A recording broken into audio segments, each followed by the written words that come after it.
Jesus resultará no desejo de crer na fé. Lucas capítulo 17, versículo 5, vai nos falar acerca disso. E precisa de mais fé para fazer o que Jesus mandava. A fé é algo que cresce e que se desenvolve, portanto, podemos falar de fé em vários níveis. Paulo orava por uma oportunidade de estar com eles, aos Tessalonicenses, de novo, para fornecer-lhes o que ainda lhe faltava na fé. Então, ninguém está completamente pleno de fé. A fé pode amadurecer, a fé pode aperfeiçoar, a fé pode aumentar.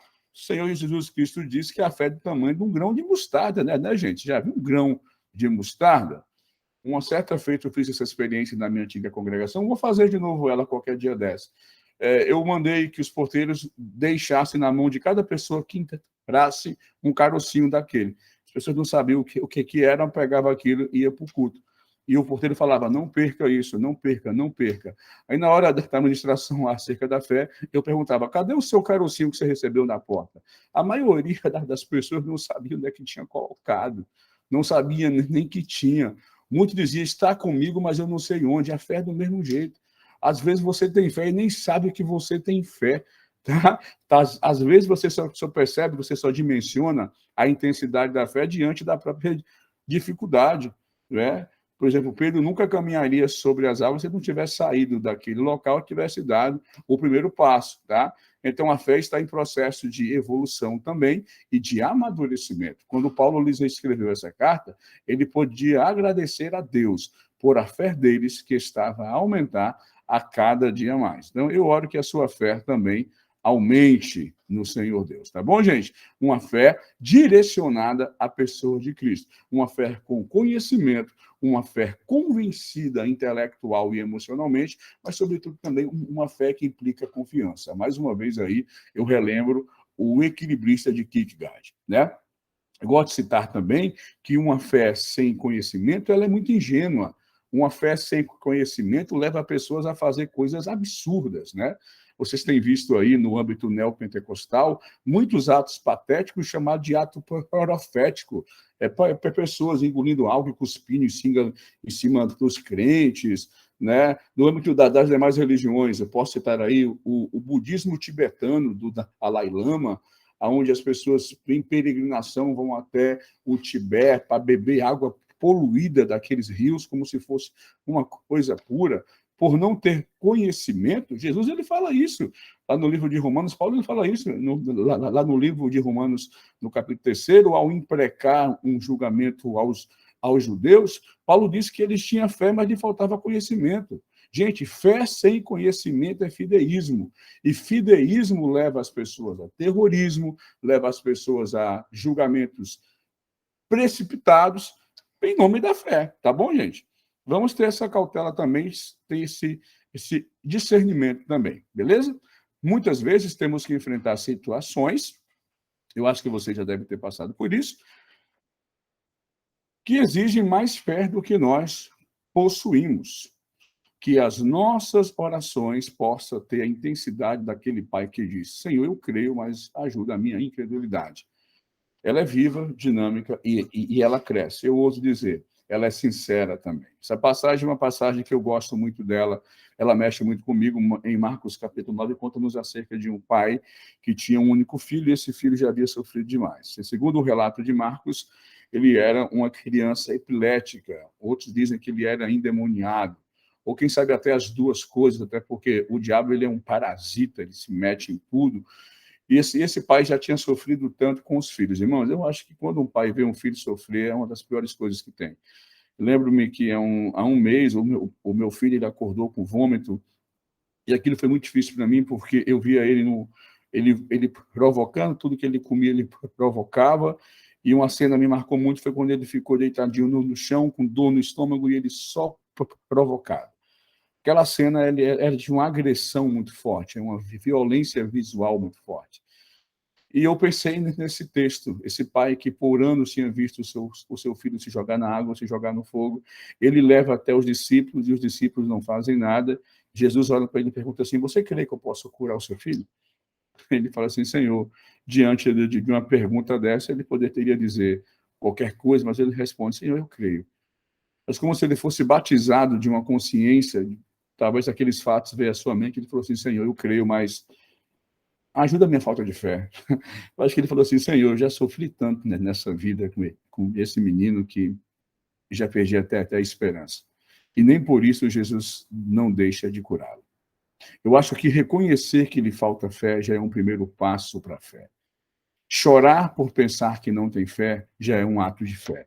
Então, nós estamos servindo a Deus, e segundo Mateus capítulo 12, ele não esmagará a cana quebrada, nem apagará o pavio que fumega. A pequenez da fé é caracterizada dos crentes infantis. O plano de Deus, porém, é que continuemos até chegar uma fé maior e a maturidade espiritual.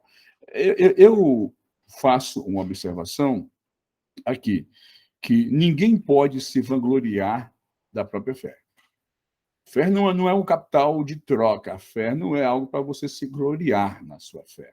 Porque se uma pessoa acha que tem muita fé, eu tenho muita desconfiança de pessoas que orgulham-se da sua própria santidade, pessoas que se orgulham de serem santos demais, por terem fé demais, e quem tem fé, às vezes são silenciosos e perseverantes, tal como Ana, né? São resilientes, tal como Ana. Em apenas 2 ocasiões, Jesus ele elogiou alguém pela sua grande fé. Um desses casos foi o de um centurião romano que creu na autoridade da palavra de Jesus, que estivesse longe dele, né?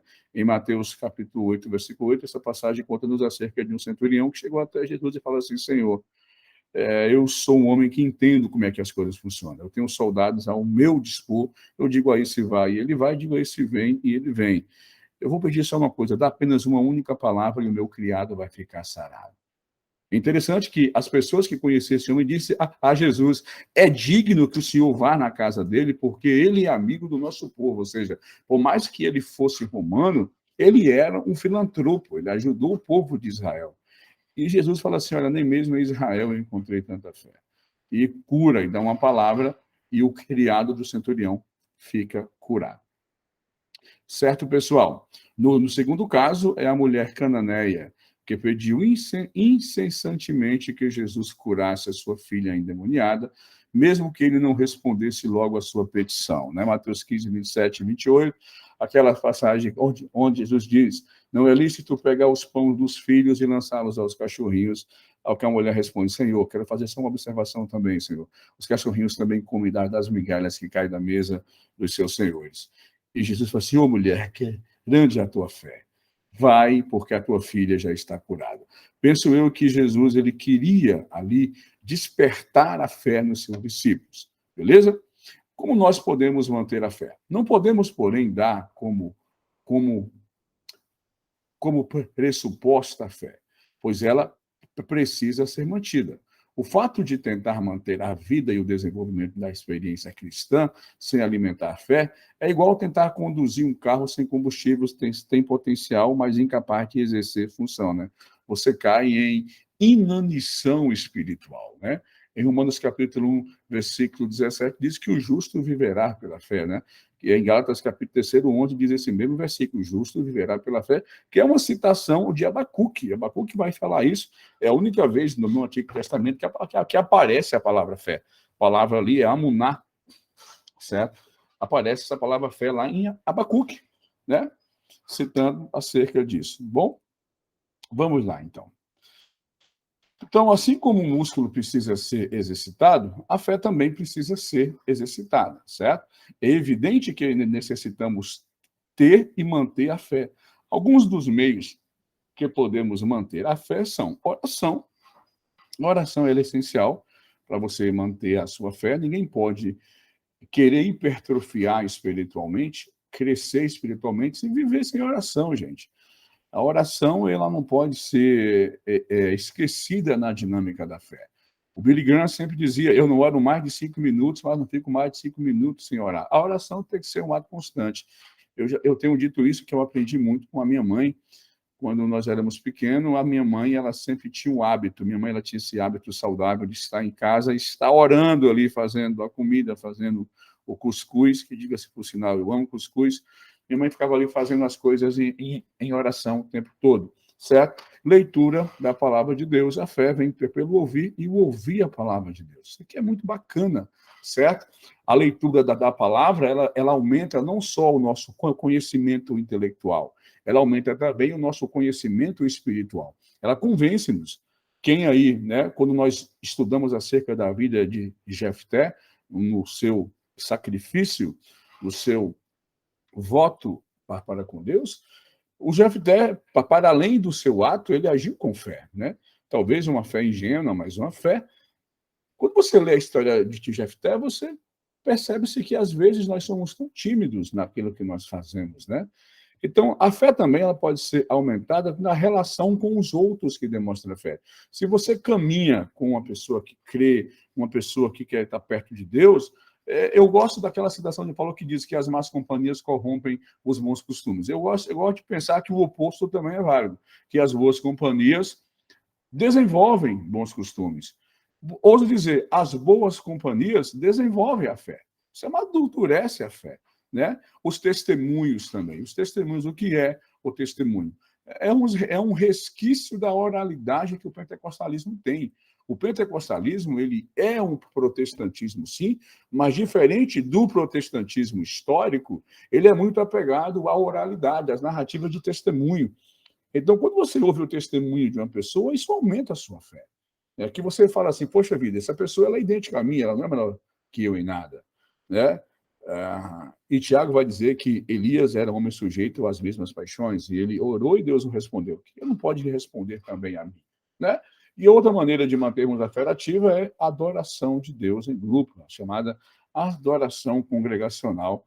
É muito bom quando a gente está congregando uns com os outros e nós vemos ali Deus agir, e aí a gente tem a liberdade de romper, de cantar e de testemunhar aquilo que Deus tem feito por nós. Isso, de fato, é contagiante, isso nos ajuda muito. Assim como o nosso ser físico precisa de boa alimentação para permanecer sadio, também a nossa fé precisa ser alimentada e exercitada. Paulo exorta a Timóteo a seguir a fé.